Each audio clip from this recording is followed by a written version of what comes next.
Kwa majina anaitwa Mchujuko Tunu Mchujuko, mwenyekiti wa chama cha ushirika cha ukulima wa umwagiliaji Ruvu Chauru. Kwa kweli hali ya wafugaji imeongezeka tokea mnamo mwezi wa 10. Wimbi kubwa la wafugaji wameweza kuingia katika shamba letu na kuweza kulisha mifugo ndani ya shamba. Hili shamba ni shamba la umwagiliaji. Ndani ya shamba kuna miundombinu ya umwagiliaji mbali na mazao. Wanapoingia ng'ombe ndani ya shamba letu wanaharibu miundombinu ya umwagiliaji, ambayo ni hasara kubwa sana wanaotupa, na ni vitu vyenye gharama kubwa. Kwa kweli tumeweza kuwadhibiti kwa kuweza kueleza, lakini wapi hawasikii. Jana tarehe 18 waliweza kuja wimbi la wafugaji, na sisi tukajipanga kwenda kuwakamata wale wafugaji tukishirikiana na polisi wa doria. Lakini wale wafugaji waliweza kumkamata bwana shamba wetu na kumpiga na kumjeruhi, maana walimpiga mpaka kazimia, na kuweza hata kumjeruhi makamu mwenyekiti wa chama cha ushirika bwana Mbura. Kwa kweli cha kushangaza ambacho kinachotushangaza, kwa wale wa Masai kuweza kutuvamia na kundi kubwa namna hiyo na kuanza kutupiga kwa masini, marungu pamoja na fimbo zao ndefu.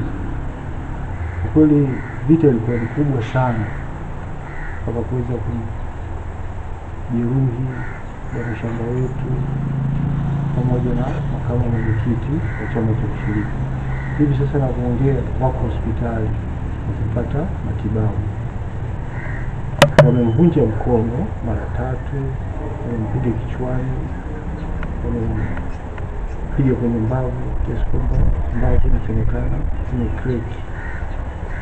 Sasa hivi bado yuko hospitali akipata matibabu. Hali yao kwa kweli ni mbaya sana. Tumeweza kuripoti polisi hapa sasa hivi, na kuna baadhi ya wafugaji tumeweza kuwashikilia na wako polisi mpaka sasa hivi.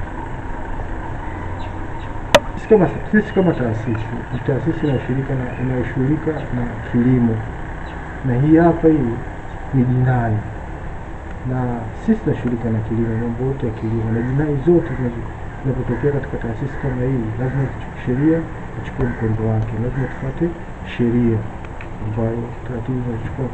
Kama hivyo tumeweza kuripoti polisi na hao wawili wameweza kukamatwa.